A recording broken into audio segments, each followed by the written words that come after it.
Hey there, I'm Lee Ullman here with some big news from the National Young Farmers Coalition. We're partnering with Heritage Radio Network on a special season of The Farm Report. It's all about what's happening with the Farm Bill and how it impacts farmers and eaters. I am growing diversified vegetables on land that's been in our family for 150 years. And so with the pandemic, gentrification, property values going up, we had to sell the land and we lost it. Join us as we uncover the untold stories behind this massive piece of legislation that shapes how we grow our food, what we eat, and so much more. The problems we have had, those are things that come from earlier Farm Bill and USDA policy, right? Like Earl Butts, get big or get out. You know, it's my responsibility to know not only what I'm eating, but then like how that all came to be. And realize like, wow, like this piece of legislation, all this money, like it's technically something that I support as a taxpayer. While Congress debates the next Farm Bill, this is not just an invitation to listen. It's a call to action. Be part of the conversation. Subscribe to the Farm Report on Heritage Radio Network, wherever you listen to podcasts. Hello and welcome to Snacky Tunes. I am one half your host, Darren Bresnitz. I'm your other half, Greg Bresnitz. We are heading down to Mexico City. We are very excited to be there. We're talking to legendary chef Gabriela Cámara. She owns Contramar, she owns Cala, and we are going to be talking about her stunner of a dish, the tuna tostada. You've had it. I've had it many times. I've had it not only for the start of the meal, but for dessert. I think everyone who goes there eats it and then tells everyone about it and goes, I don't care. It's like saying, play Let It Be, and then you're like, and then you're like, oh no, wait, that's a great song. It's a great dish. And a little bit of a spoiler alert. A little bit? Little bit. That dish did not exist before she made it. And then it changed the face of Mexican cuisine. She invented it? She invented it. But the story behind how she invented it and where it came from will be on later in the episode. She invented the combination. Correct. Okay. Then our good friend, Jameson Fink, shout out Jameson, buddy and wine writer, pours rosé all over this episode for another installment of Snacky Tunes 5s. And then we are going deep into the archive for one of our, I like to call them a summer band, but they're good in any season, but they're one of our favorite summer bands, Midnight Magic, so much fun, Brooklyn through and through, disco through and through, what a blast. Here we go, Snacky Tunes on heritageradionetwork.org. Today's program is brought to you by the Museum of Food and Drink, sparking curiosity about food with exhibits you can eat. For more information, visit mofad.org. You're listening to Heritage Radio Network. We're a member-supported food radio network broadcasting over 35 weekly shows live from Bushwick, Brooklyn. Join our hosts as they lead you through the world of craft brewing, behind the scenes of the restaurant industry, inside the battle over school food, and beyond. Find us at heritageradionetwork.org. We talk about food, we talk about music, with musical dudes, finger on the pulse, snacky tunes.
Hello and welcome to Snacky Tunes. I am one half your host, Greg Bresnitz. We are sitting in beautiful Mexico City with Gabriela Cámara in her brand new event space, which is absolutely stunning.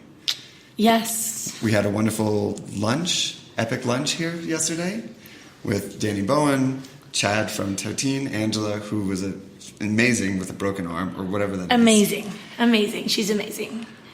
And David Tanis. And David Tanis too, who was just around. Just around. Which seems to be the vibe from Mexico City, that people are just around.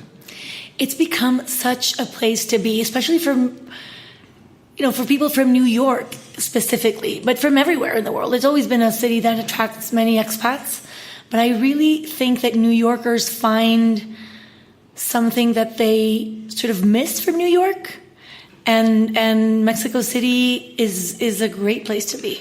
I have to agree. As a 12-plus year New Yorker, I come down here and it feels like the pages from Please Kill Me, where you can just live and be creative. We've been to so many people's houses who are just recording studios, but they don't have 4 people sleeping there, and everything is reasonably priced, and you can have a good cost of living, and it's really wild and kind of dangerous, but everything is really cool. And I totally agree with you. I was out yesterday after the lunch and thinking, this is why people lament the loss of New York. Yeah, there's like this edge, which me, having lived in Mexico City for so long, I've always been very involved with people from outside. And Mexico City has always drawn people from everywhere. I mean, it's a huge cosmopolite, you say? Cosmopolitan city. Yes. And anyways, and it's always attracted many people. But the city has gone through periods of more, say, safety and stability in terms of how you could go around and drive around and walk around. Now it's going again through I think it's a rough period is coming. So I'm sorry because it's sort of in the midst of everybody wanting to come.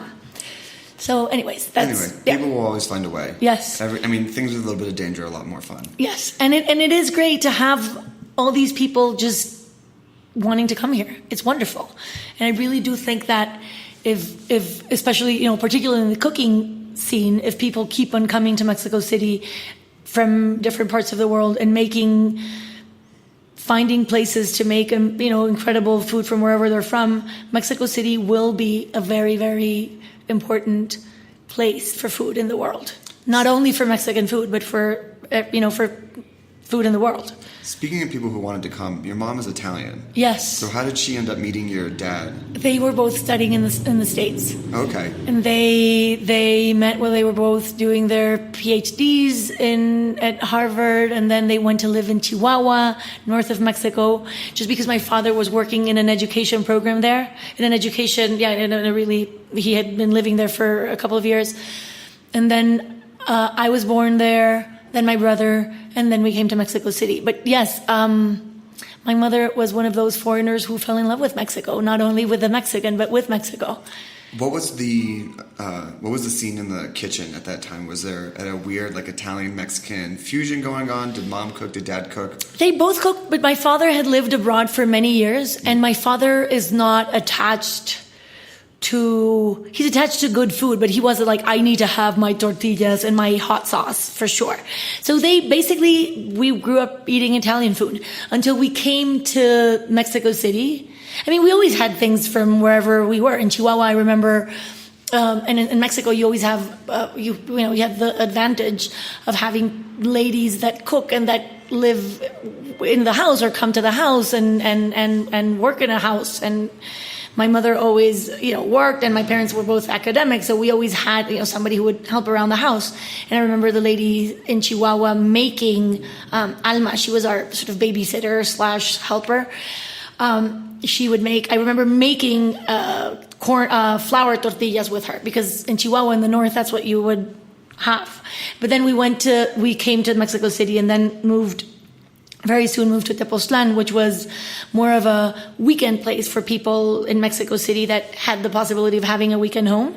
So we decided to move to our weekend home because it was It was closer to the UNAM, where my mom was going to work, my mom had started working. It was the National University, which is in the south of the city. It's sort of on the way to Tepoztlán, this town in Morelos. And anyways, and there the food is very traditional Mexican. People are very proud of their Aztec, pre-Hispanic background, and it was also a very important town during the revolution in the 1920s. So they're all zapatistas, and they're very, very proud of their culture. So, black beans, corn, everything corn, corn fields, everything revolved around the corn season. And then I was partly to fit in, but partly because I've always loved food, and partly because my parents always have accepted whatever. They were happy to eat that food as well. And when we cook still, we cook Italian, mostly, when we cook together. What's like the family signature dish? Or dishes? Because fresh made pasta, an amazing pesto, a great carbonara, rabbit. We love, the rabbit, the cacciatore or a ragu, and then pasta, capelli d'angelo, freshly made capelli d'angelo with that. So are you opening an Italian restaurant? No. I did once, and then it ended up being more of a pizzeria and a bar because it was great. It was a great place. But I think it was early in Mexico. It was also, you learn. I mean, we always learn through doing whatever. But, maybe in retrospect, it's very different how you think of what you did, right? So I think now that place was sort of ahead of its time for Mexico City because nobody was into actually high-end Italian. It was in 2002, 3, and it was sort of modern but not. And then we never had a good executive chef, so it wasn't that well executed. So it was a mix of many things. And I was busy running other restaurants. It was a time when I had like 7 restaurants because I had these Spanish tapas places which were very successful, and I had Contramar and Entremar, and I had this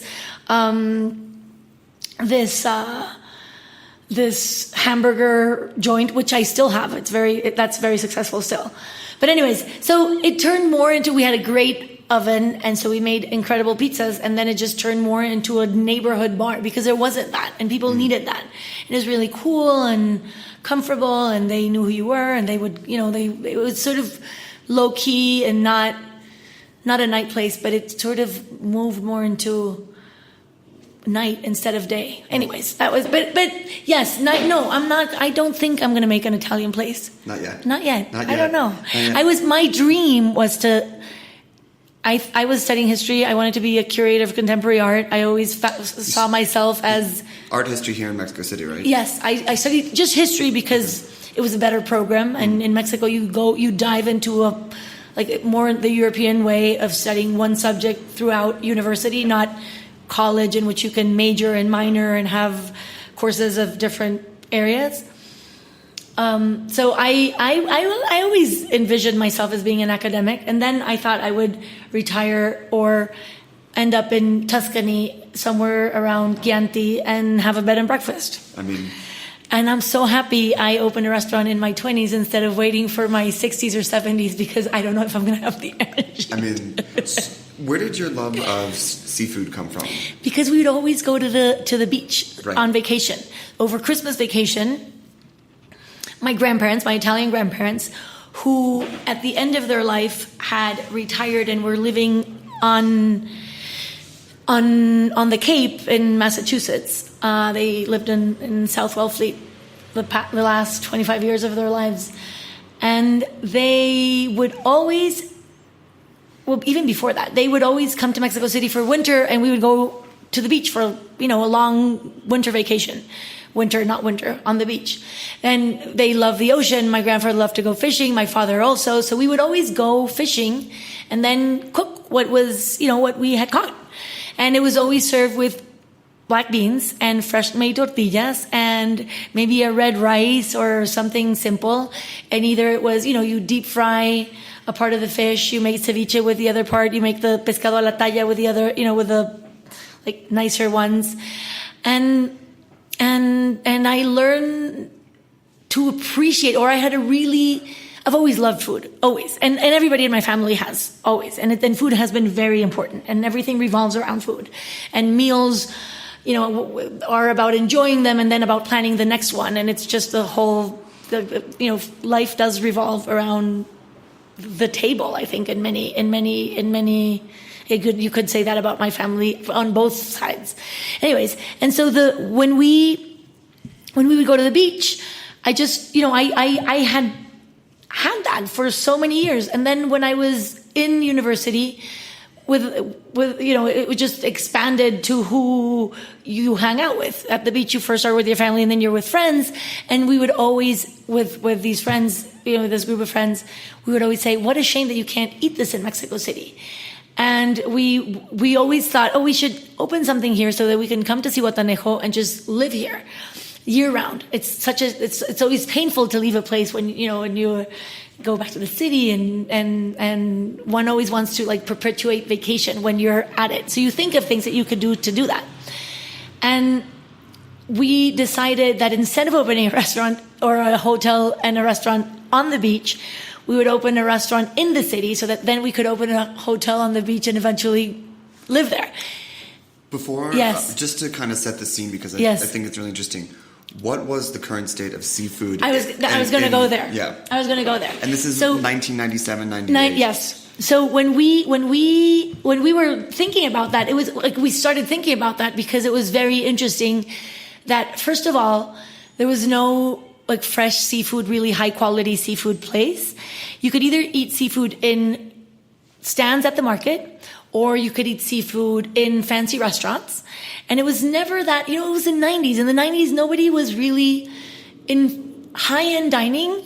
People were more into sophistication of technique and maybe exotic ingredients like, the sardines from Spain, even if they were frozen, or, mussels from New Zealand, or foie gras from Canada, or France, or, oysters from Canada. From France. And it was, I remember, this guy bringing things from Britain, which is, wonderful, but it makes no sense. And anyway, so I really, and this is maybe because, and I do think about that. This is maybe because I'm half foreign in Mexico, even if I feel very comfortable here and I'm Mexican. But I always thought of how unappreciated Mexican things were. And that was always on my mind. And I thought, this is the best. When you go to the beach and you have a taco with a fresh made tortilla of fish that is just grilled, simply grilled, it doesn't have to have a sophisticated sauce, with beans and a freshly made chile tomatillo or chile tomato garlic onion sauce. It is delicious. It was one of the best bites ever. So I wanted to recreate that here. And this friend who was working in Italy was sick and tired of living there. And he said, let's do it. Let's just do it. One year we said, let's just do it. And we started looking for a space, and we opened Contramar in 1998. And it was a really totally crazy and off thing. None of us had real experience in restaurants.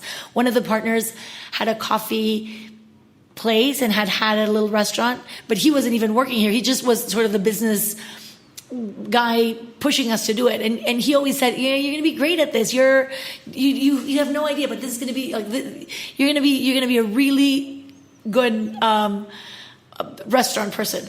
And I found the scene in Mexico City to be lacking something informal and high quality. And was it met with skepticism that you were bringing fresh fish and fresh ingredients? Did people even get it, what you were doing in the beginning? No, I think they just appreciated the quality. And also they appreciate that our menu was so unpretentious that we had, we just had fish and shrimp and octopus because that's what we could get here at the market. And we go to the market every morning at 4 a.m. and we found the freshest fish that we could find. And we were a bunch of blonde kids in Mexico City, which is sort of ironic because there's this class thing and people working or hard workers usually are not blonde and European looking. And so it was interesting because people got a kick out of that. And it had many reactions, and it was interesting as a sociological project. But regardless of that, we did get really fresh fish, because we also found the reason we decided to do this was that we found that most of the fish, Mexico is such a centralized country, and Mexico City is so much the center of everything, that fish comes to Mexico City and then is redistributed, which is a total irony. So would you be just waiting at the airport for the planes to come in? And at La Viga, people with cars, with trucks, people would bring. La Viga is a big fish market, and they would bring, their trucks loaded with fish that they had fished the night before.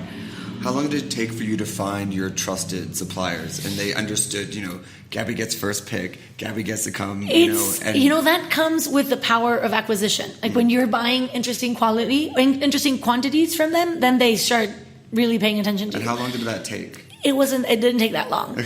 And it didn't, fortunately. And then, so we changed, and then we had many purveyors, and we still do. And now it keeps on changing. I mean, it doesn't keep on changing. I have, we have come to work with incredibly reliable teams of people. But we are still, for example, last year or this past year, we have found an extraordinary fisherman who does everything himself and is really into sustainable fishing. And he's actually one of the only people who fishes sustainably. Like really doesn't take clams with a net. Really dives for each one, and has and you can see in the quality in Contramar. It's really interesting because in 98 it was top quality.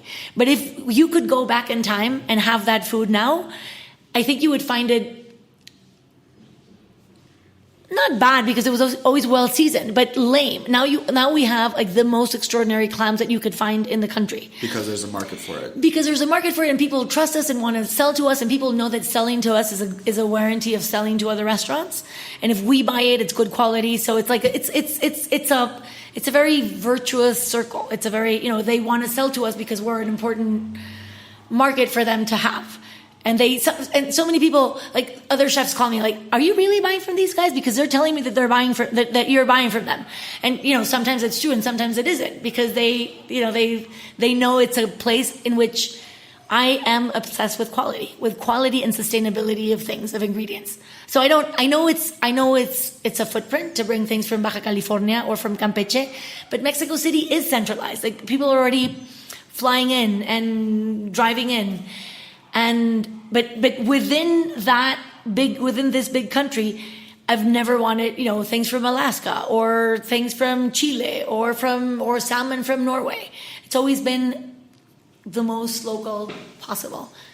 We're going to take a quick musical break. Yes. We're going to come back and talk about your expansion. Yes. The new restaurant, Okay. staffing, and all other things in your world. Okay. We're going to play a quick song from the archive, and then we'll be right back here on Snacky Tunes.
You briefly touched on this, but after Contramar, Mm-hmm. you now have 10 restaurants. You've opened 10 restaurants. Some have closed, some have sustained.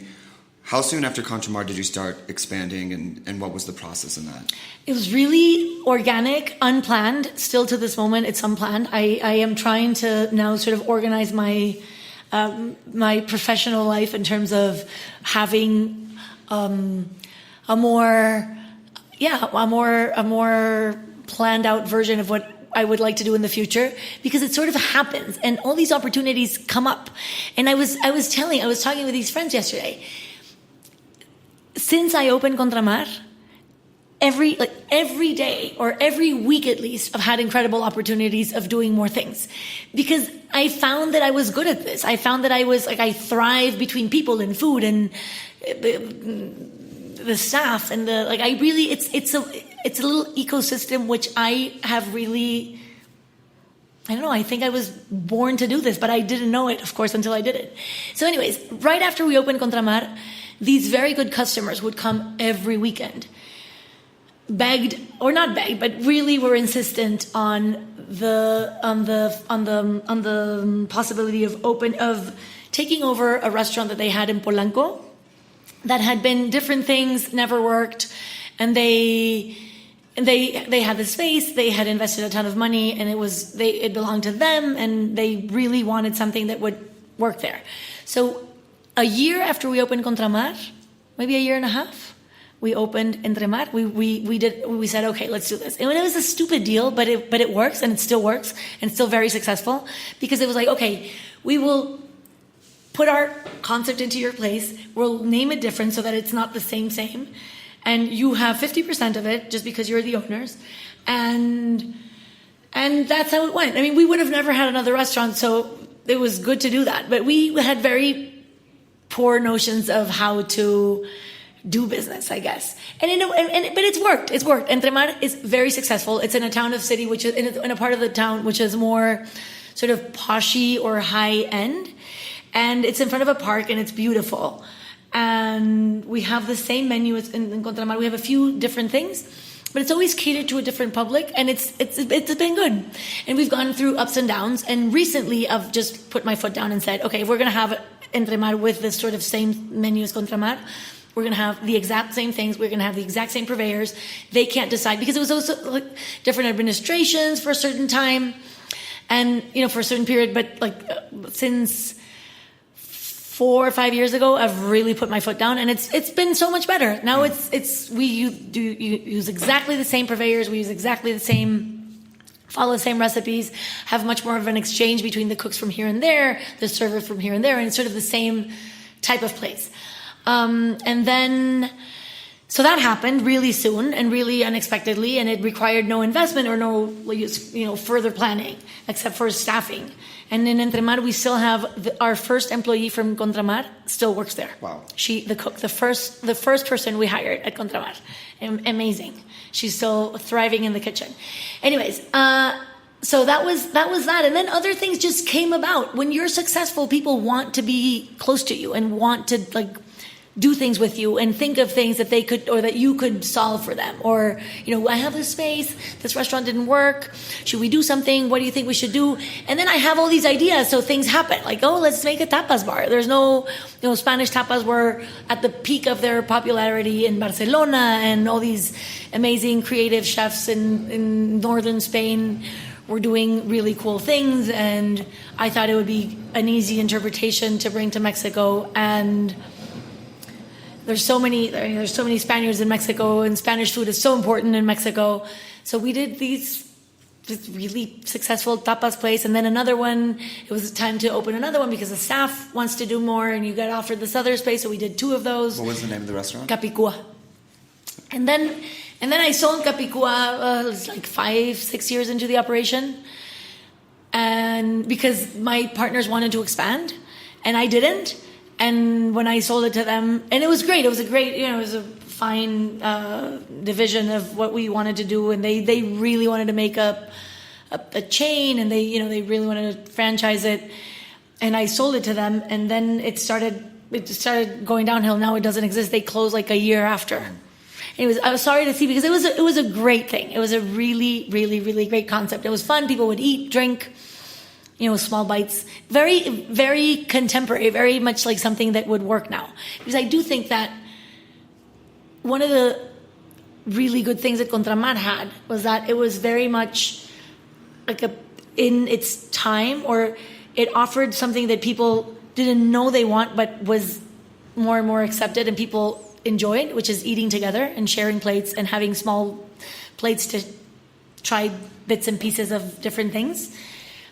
And that's the tapas thing. And that came about, I don't know, with Asian, I mean, of course, Chinese food has always been that, but it isn't that it's huge in Mexico. But the generalization of, or the massification of sushi, for example, in which you have small things that you share with others. I think the way in which we eat has really evolved. And in Mexico City, and now with social media, you have access to everything immediately. So Mexico City has always, like at that time, I think when we opened Contramar, it was sort of not up to date with what you could find in Europe or in different parts of Asia where people were eating amazingly well. In Mexico, it was more either traditional or Spanish formal, but I think in Mexico, these past 20 years, we've really come to feel very comfortable with doing our own version with Mexican ingredients of that. For example, because Spanish tapas bar, I did put Mexican things in the menu, but you're always, in Mexico, we're always thinking of things from abroad in a way. So now I think it's come to the point where now we're making things that are just Mexican. And Contramar was that, which is interesting. Tell me about the diner. The diner was it was a really cool bar in the 90s. When we were opening Contramar, I think it opened a little bit after. It was a Cuban live music bar, very cool spot. They had cosmopolitans and martinis, and it was very 90s. And eventually the partners got into, it was a complication running it, and so they didn't know what to do with it, but they had a permit to operate 24 hours. So I thought, let's do a diner. Because I had actually told this to a friend, I don't know, in an interview or something, or we're just talking. So what is Mexico City lacking? Like, what is Condesa and Roma lacking? So a really good diner that is open 24/7. And I was thinking of the place in New York that closed. All of them? I know, but the really diner. No, but the really cool one, Florian. Yeah, I can't remember. Yeah, in Chelsea down there. Anyways, but so I was thinking of that, in which you had, interesting waiters and characters and cool music and food 24 hours a day. And we did that. And it was it was fun, but it was a bit of a disaster because in Mexico, it doesn't work well to have kids and families arriving at 9 a.m. when there are people still drunk from the party from last night. So we soon closed breakfast, or closed the late night, and breakfast we only left for weekends, and then we did it later to do it for brunch so that nobody could reach it after the party. Anyways, but now we just do lunch and dinner, and it's really successful. And again, I do really high quality food. We make our own bread. It's pasture-raised beef and sausages that are super good quality, blah, blah, blah, blah, blah. But it's just a successful, a really easy place to which people, I think, go either when they're hungover or with kids. We also do catering for kids' parties, and that works very well. So I've just expanded organically, but a lot. And your most recent expansion is into the States. San Francisco, yes. And before we talk about the restaurant, yes. You touched on sushi before, but you mentioned that sushi has kind of paved the way for modern Mexican cuisine. I do think. Explain that concept? I don't know. It's really interesting about associating the paying for high quality fish, and how that ties into what you're cooking. Mm-hmm.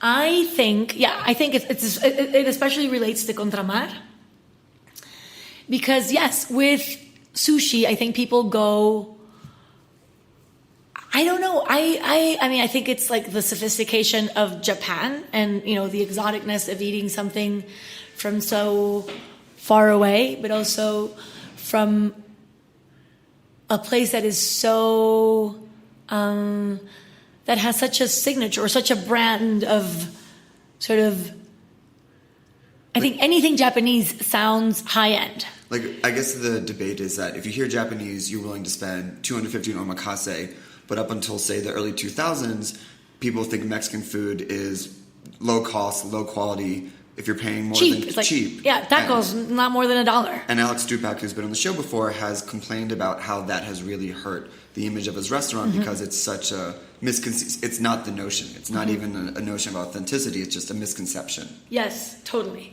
But the thing is that, and I do think that, but even in Mexico, I think in Mexico, traditional cooks were very conscious of how Mexican food was extraordinary, and it's one of the more sophisticated cuisines in the world because of its complexity and its diversity and its very distinct ingredients. But in a general conception, Mexican food was cheap and easy and fast outside of Mexico. So I do think that even for us in Mexico, the idea of having more exposure to different cuisines, Japanese cuisine particularly, I haven't really thought about this very much, but I do know that Japanese cuisine made it possible for Mexicans to feel modern in a way, and for to feel that, like if you're eating raw fish in that way, and wasabi and ingredients which, and seaweed, there was a sophistication that, it implied being worldly or more cosmopolitan or I don't know what. So, and also the concept of sharing in small bites, I really think that influenced tasting menus, especially, for example, in El Bulli, in the ultimate tasting menu experience that Ferran Adrià created in his restaurant, El Bulli, which is now closed, had so much influence from Japanese cuisine and from like small bites of things and long omakase menus. I do think that contemporary cuisine has been, you get ambitious and you start, like before you had, a first course, a second course, a third course, and then dessert maybe. And that was traditional, and you could have less things. That you could have, it was more limited to, the flavors were more limited to those dishes. To have access to like 14 courses or 30 courses or 45, I was like the extreme of El Bulli, which was, I think, actually repulsive. But interesting in terms of there are no limits to what you could have.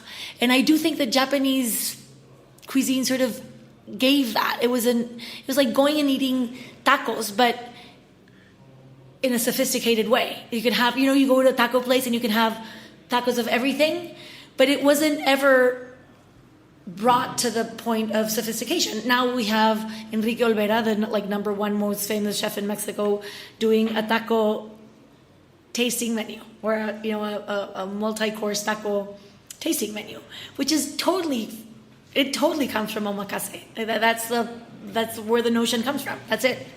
How did you, going up to San Francisco, you couldn't get all the local ingredients. How did you adapt some of the dishes that made its way up there? And then how did you make the restaurant food your own while still claiming the Mexican mantle?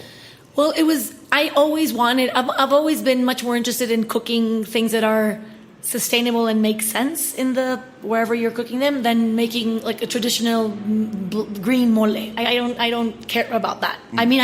I care about it, and when I eat it, I really appreciate it. But I never thought I would make a restaurant that had to be Mexican in that way.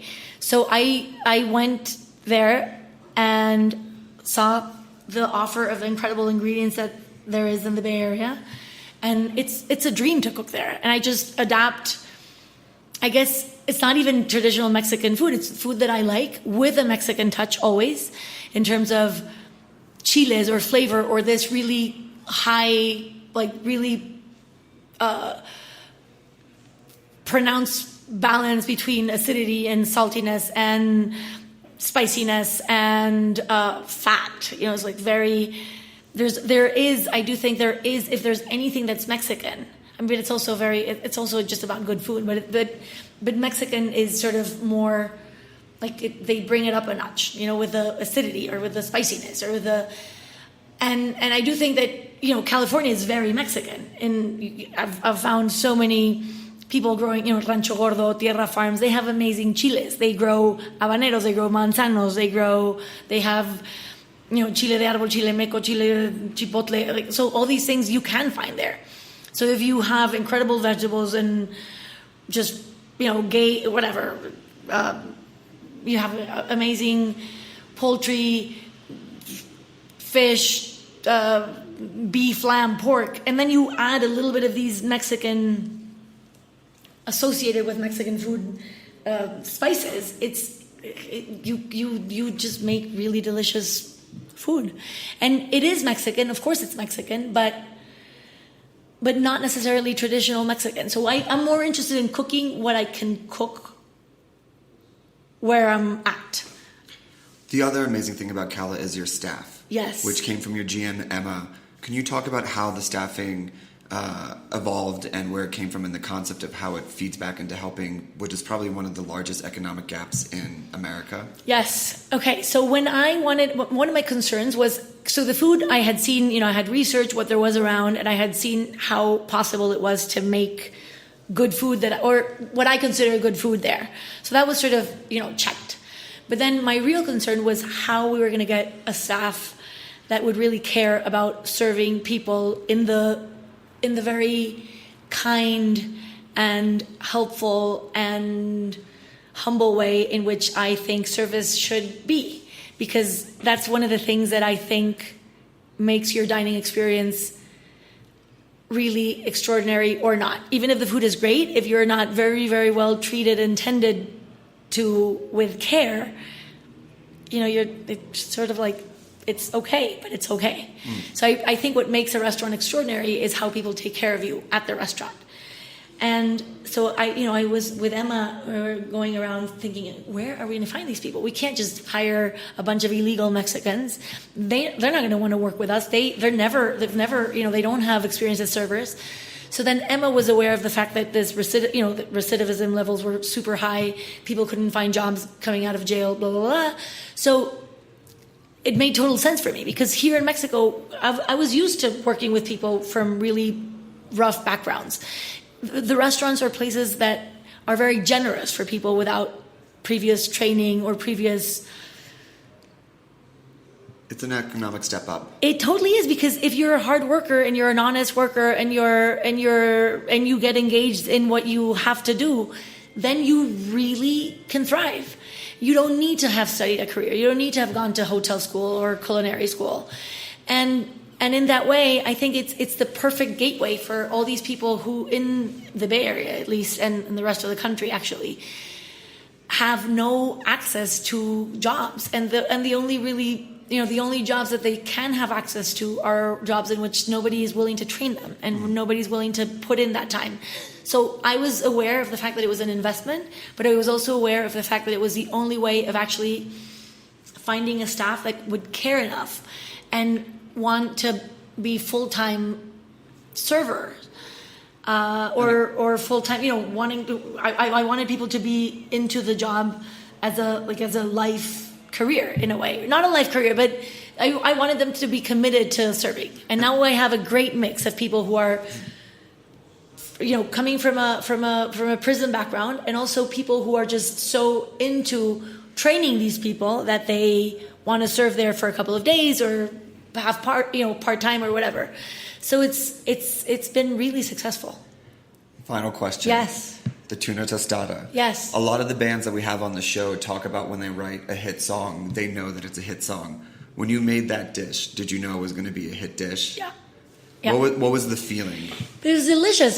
It's crunchy, and we were actually inspired by a Chinese, Japanese, Asian fusion place that existed in Mexico City in the late 90s and closed really soon after we opened Contramar. But they had this like wonton thing with a raw tuna tartare and like sesame oil and black sesame and wasabi, and it was just our version of that in a Mexican, in a tostada. And And yeah, it was a great bite from the beginning. And it's just easy and delicious. And who doesn't want that? I mean, it looks like everyone does. Yes. Well, Chef, I want to thank you for giving me your time. No, thank you. I really appreciate it. Where can people find you, find your restaurants, get a hold of a reservation?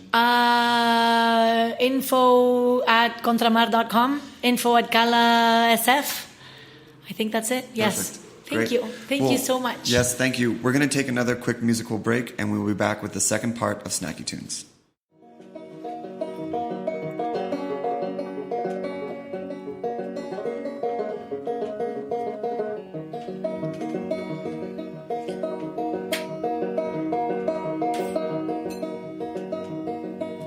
What do you get when you fall? It's blood on my gun, I was the first to draw. And how can you think you're above the law? Flick of my wrist, your back's against the wall. Well, I left my baby in my hometown, had to drive before I drowned my misery. Oh, misery, our misery, my misery.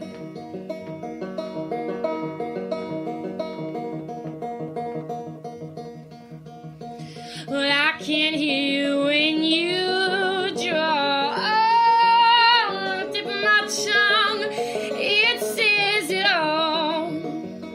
Quit moving towards me, I know you're trying to stop. Pulled off my hips, it's your shot to call. Well, I left my baby in my hometown, buried 6 feet under the ground. My misery, my misery, oh, misery, my misery.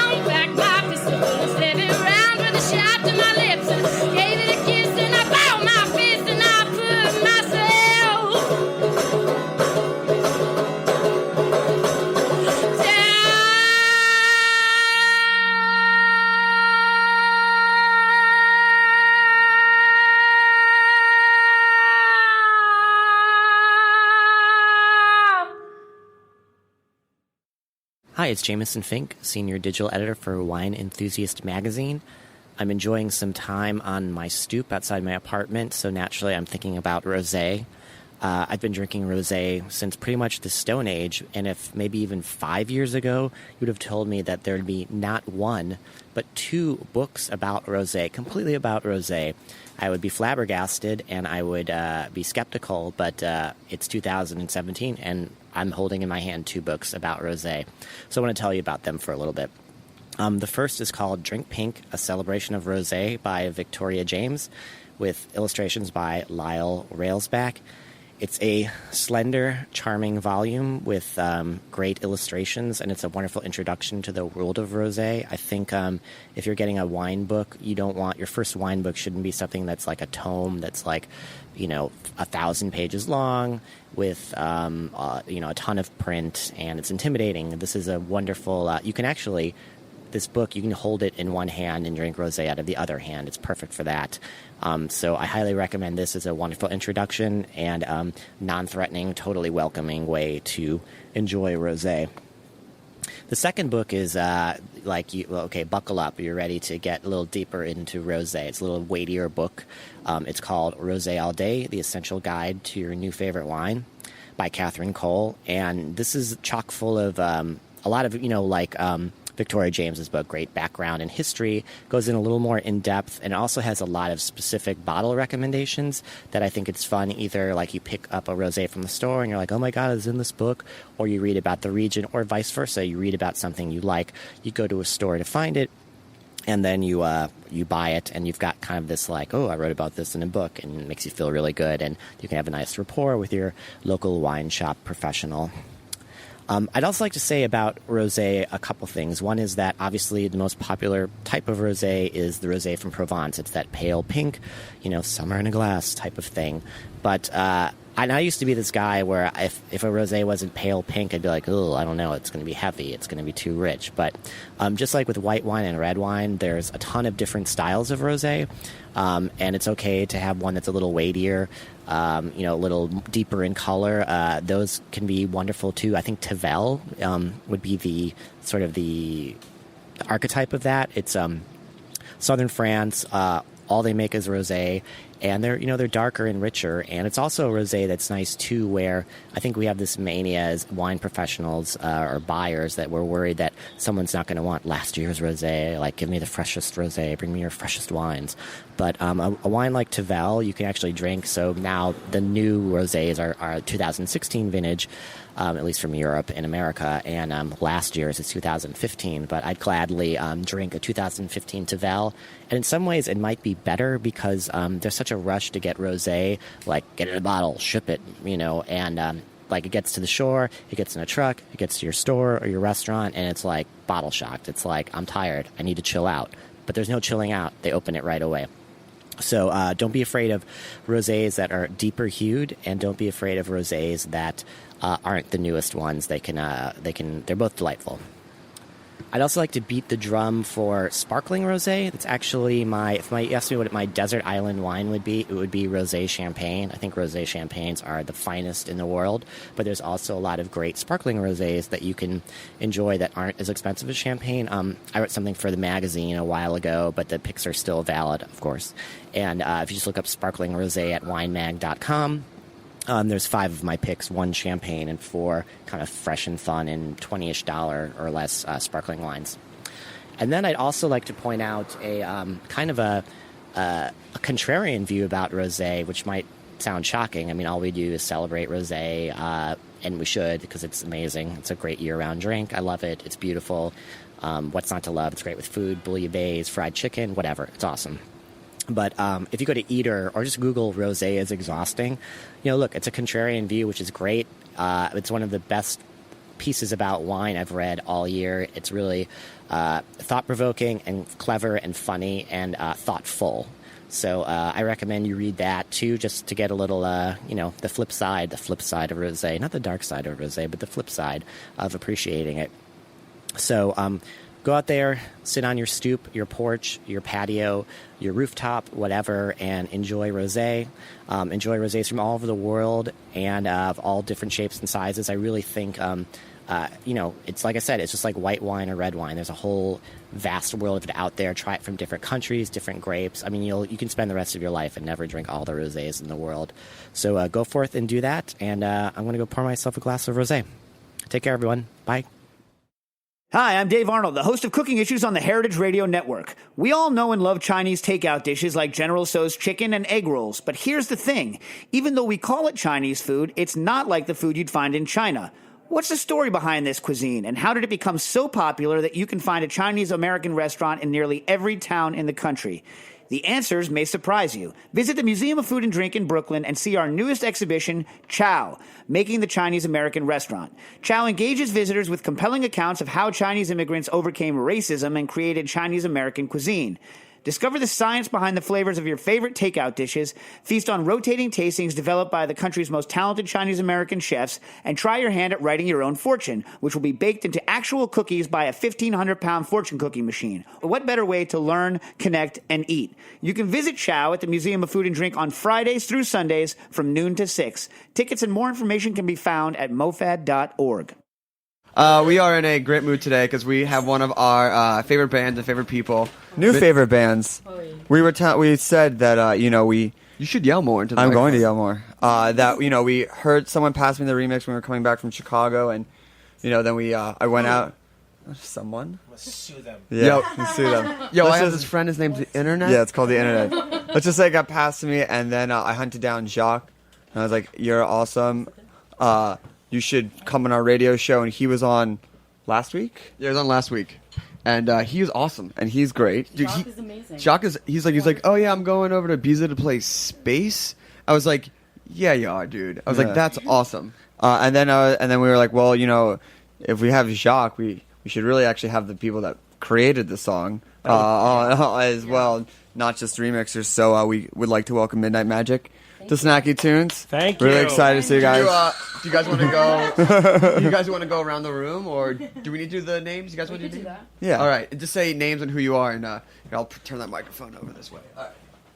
Where'd you guys start? Oh. All right. I'll start. Okay. My name's Tiffany Roth, and I'm Sagittarius. Thomas. Sorry.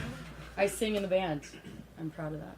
Okay. My name's Andrew Raposo, and I'm bass player and typical Pisces. Such a typical Pisces. My name's Morgan, and I'm a lovely Libra. And I play keyboards and mouth percussion. No, just keyboards. Wow. It's true, though. My name's Andrew Frawley. I am a Taurus. Ooh. Yeah, And I hit things. You mess with a bull, you get the horns. You know what I mean? Gaito Sanchez. I'm Cancer. Play guitar, percussions, sometimes drums. That's true. Truth. And Nick, I don't know. I'm Nick Roseborough. I'm one of many horn players. And I'm a Leo, but not your average Leo. Oh, the thing. And just to know the accompanying laughs that we have Sarah Hooper from Jelly NYC. We'd like to give a big congratulations for the final pool party. It celebrated its 5-year anniversary with such acts like DMC, Andrew WK, Tim from Les Savvy Fab, Gucci Man played last night. It was great, and we have Maggie Horn here as well, who you remember from our telephone episode, which you can find on our podcast through iTunes. So, so Magic. Yeah, just give us a. Let's get. Let's do a song. Let's do a song, and then we'll. Do a song? Yeah, let's do a song, and then we'll come back and we'll get a little history. I just want to say before we start, I want to shout this out to Carter Yasutaki and Jason Disu, and Max Goldman, who are not with us today. And it's probably for the best because it is super tight. It is really tight in here. And you guys would have had to share this delicious pizza with them. So, all right. So here we go. While I get set up, Midnight Magic, live on Snacky Tunes, Heritage Radio Network. Thanks to Jack Inslee and Rec Tech for rocking the show, and Roberta's for delicious food. We ready to do this, guys? What's the first one gonna be? This is called Drop Me a Line. Drop Me a Line. You guys got it. Oh, we do? Yeah.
is Midnight Magic live on Snacky Tunes. Thank you. Amazing. So why don't you come sit down on next to us and that sounds better when it's fueled by pizza, doesn't it? Yeah. Pizza, the energy food. So why don't you give our listeners a little background on Midnight Magic? Tiffy? Andrew? Tiffy? Andrew? Tiffy? Andrew? Rock, paper, Seriously, scissors? You're good at this. I was born in Boston, March 5th, 1980. My mom actually was... Oh, no, I'm sorry, about Midnight Magic. Yeah. My bad. Okay, sorry. Morgan and Tiffany were working on, like, 4-track recordings and all this stuff about 13 years ago in L.A., and I was living out there, actually crashing on Morgan's floor. And they did not really invite me to make music with them, but I was a fan. And then I went back to the East Coast, and I was in this band called Automato with the guys from Holy Ghost. And we made a record, and Morgan came out and joined that band. And when that band broke up that was all like in 2002, and then record came out in 03, 04, whatever it was. That band was done, broken up by 2005. And I wasn't playing or doing anything, and then Morgan called me and said, Tiffany moved here and we're working on stuff again. This guy Carter from the new school, and this guy Max, and this guy Evan Herring, and I came and we jammed, and the 4 of us, 5 of us, 6 of us, we talked about like let's do something with this, and we were working on all this great music, and it was going really well, and then Morgan and I got conscripted into Hercules and Love Affair, and basically just helped Andy put the live band together, and we pulled a lot of people out of Midnight Magic in order to do that. So Tiffany was like, "Oh man, really? Oh man!" Yeah, she is not smiling. Yeah, all you radio listeners. And then at the end of the album cycle for the first record, Andy wanted to go off do his thing. We want to go off do our thing, and we got working on our first release. Actually finishing it, getting the Jacques remix, getting Gavin's remix, getting Goldsworthy, who I call the J.D. Salinger of dance music, to do a remix, and Permanent. I don't know, they kind of came out of nowhere, and they're like, "Let's do this," and we're like, "Okay." So we added Andrew to the band last year, and Kaito to the band last year. Nick and Carter, like best friends from Seattle, so it kind of made sense for Nick to be in the band, and I don't know, we're going to have hopefully 15, 16, 17 members by next year. So really just making a really easy touring band. Really exciting, for anybody who's listening to the show, we saw you guys at that Tandem, the PS1 after party. Sarah was there, and Darren and a bunch of us, and normally one of us was, we'll go out and we'll see a band, like, that was awesome. And I'll be like, "You were high." It's like, "Yeah, but that was still really awesome."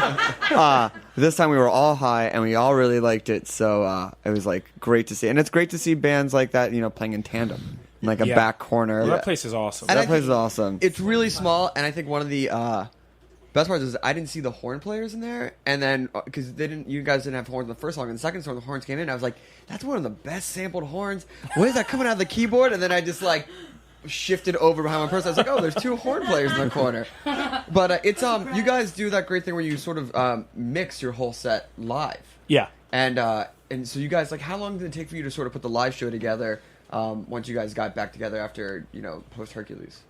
I don't know. I mean, we started practicing and really trying to just make the band a tighter, tougher band.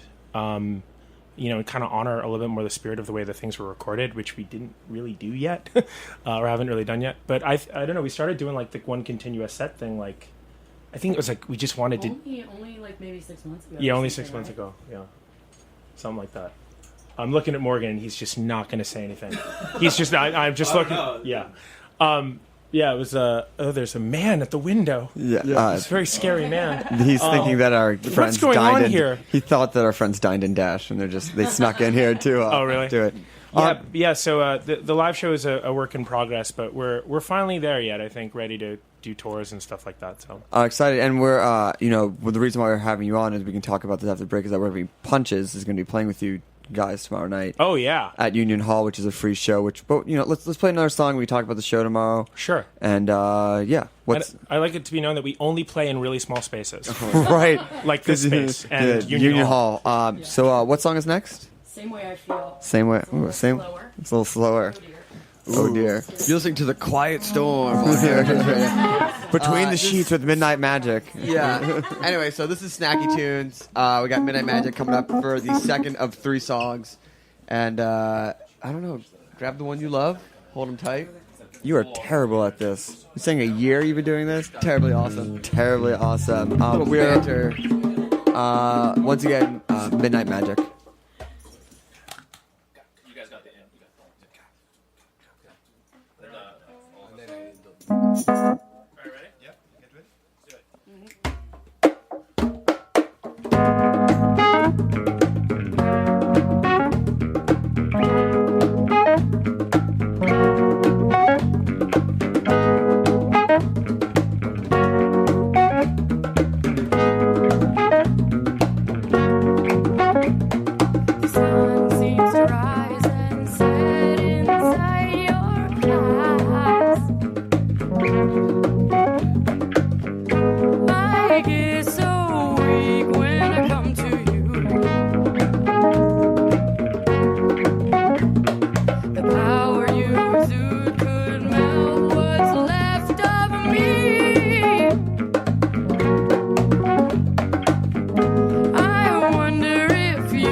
Slow jam for the Mondays, huh? Yeah. You were listening to Snacky Tunes. That is Midnight Magic live.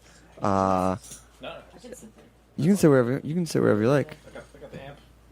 Oh, have a seat. So let's talk about a little bit about the name Midnight Magic. Where does it come from? What to represent?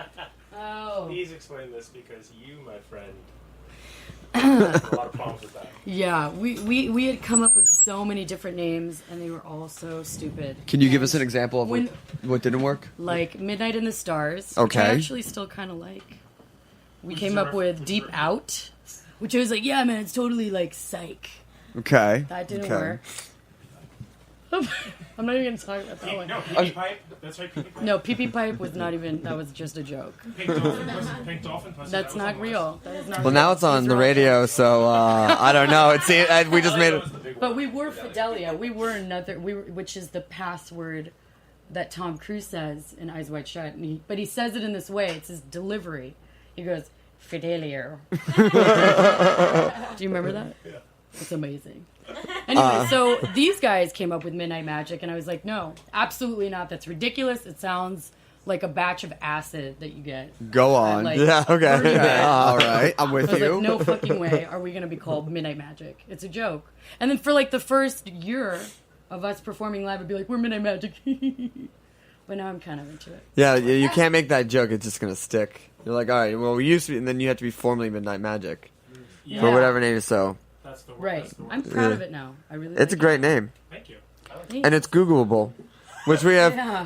actually talked about on the show. We call ourselves Punches. Just try Googling Punches. Never going to find us. Never gonna find it. A lot of hockey fights. Yeah, So a if lot you're of into hockey, that, you'll get that. fights. So we got a show with you guys tomorrow. Yes. Which we're pretty excited about. So are we. And what else do you guys have for live tours, album releases, websites, things like that? I'll field that. Yep. Because I have a BlackBerry, so I get all those emails really quickly. We are going to do a bunch of stuff in New York coming up. In October 15th, we're doing this huge party in Williamsburg with Shock, which is going to be super fun. And then we're going out to the West Coast, hopefully in October or early November, to do a Ronda party. Oh, amazing. I've been. It's Those the are best. great. And Yeah. then there's a great DJ, like luminary guy in LA named Ashlyn Mines, who's also going to feature us at this crazy after-hours spot that he has now, which I can't mention on the radio because it'll kill me probably. Highland Ballroom. Highland Ballroom. 23rd. Thank you. Up for Escort. Right, Highland Ballroom, Oh, September 23rd, opening for Escort. We're going to blow that disco band out the water. No, I'm kidding. I love those guys. And then I think we actually have to play our EP release on the 12th of October. Ooh, that's another plug. We'll have to talk to Nick about cross promotion. Yeah, Yes. why not? And hopefully he doesn't get too upset. No, I'm excited to see Yeah. Escort really because we're kind of like this live big dance band and they have a lot of members too and it'd Yeah, be like they- a good basketball tournament. They'd be good. between They the two haven't. bands. They've been sort of off the radar recently. Are they right? When's the last time they played? I don't know, but I know someone who saw them recently and said Was they it were Rich? really good. Oh yeah. So it's gonna be a good show, and those tickets are on sale now, right? I believe so. Oh man, it's gonna be awesome. Awesome. So also, just for final details, you can find the free RCP for tomorrow night's show if you just go to Punches BK on Twitter, and it's free. Just get there early because Union Hall is like double the size of this. So wait a second. whatnot. In a Punches vs Midnight Madness bocce tournament, who's winning? Bocce. Probably you guys. I don't even know. Well, I don't know how to play bocce. I don't either. You have the bodies for it. Yeah. I Real have fun. been told that I'm a very strong Italian physique with great bocce arms. Well, you know what? I've got some WAP in me as Oh. well. So, I mean, we're just going to have to Well, I see. might have to whop you on the court then. Oh. Your ass. And with that, thank you for listening to Snacky Tunes. We're your host, Finger on the Pulse. We will be off next week for the long weekend. Hopefully, we'll see Hell, you. we're getting out of here early today. We're getting out of here early. I'm getting on the road for the beach. So enjoy this short but packed show. Thank you to Anna Constance from LaFooding. Fairway, fantastic fare for low prices. Always delicious, always fresh. Thank you to Roberta's, Jack and Z Rec Tech. Yeah, we got one more talk with Midnight Magic. Yeah, we got one. This is our like closeout banter. You cannot tell how professional this is the like. Andrew's like, but you said we could have 3. We're but so good at closing out the no one show. ever You thought wants- we were No closing one it ever out wants now? to hear You this. guys are good. No one ever. He thought we were leaving. That's how good we are. He was like, but we chugged this on here. And a big shout out to Maggie Horn of Telephone and Sarah Hooper of Jelly NYC. Congratulations again on a great 5 years. And Tell Gucci to give me my medallion back. That's my ice cream cone. yeah, it's not good. So we're gonna hear "Beam Me Up," which we've been playing the remix of a million times and never played the original in here. So this will be like the original debut of it. Oh, you're real good at radio. I'm great at radio. Thank you for listening. We'll be back in a couple weeks. And once again, thank you guys for having Midnight Magic. NPR, if you're listening. Yeah. We are Yeah. available for all birthday parties, car washes, Yeah. and 10th and 15th year anniversaries. Yeah. One more time, Midnight Magic.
We talk about food, we talk about music with musical dudes. Finger on the pulse, snacky tunes. Thanks for listening to Heritage Radio Network, food radio supported by you. For our freshest content and to hear about exclusive events, subscribe to our newsletter. Enter your email at the bottom of our website, heritageradionetwork.org. Connect with us on Facebook, Instagram, and Twitter at heritage_radio. Heritage Radio Network is a nonprofit organization driving conversations to make the world a better, fairer, more delicious place. And we couldn't do it without support from listeners like you. Want to be a part of the food world's most innovative community? Rate the shows you like, tell your friends, and please join our community by becoming a member. Just click on the beating heart at the top right of our homepage. Thanks for listening.